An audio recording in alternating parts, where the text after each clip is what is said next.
Paper o balon.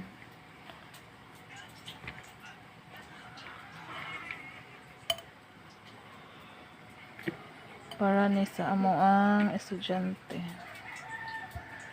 Kuha na ni siya pamahapaniod to na niya ni hapon. Na siya.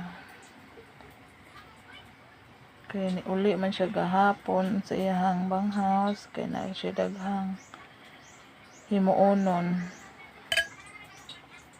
So karon naman siyang padalag pamahaw og paniud to panihapon kay para di na siya magluto.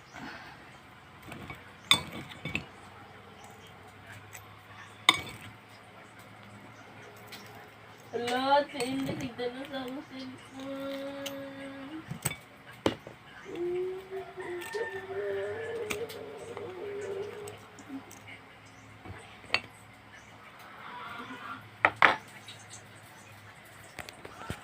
So kani ready na ni sa daluno na niya sa iyang papa. Doon sa iyang estudyante.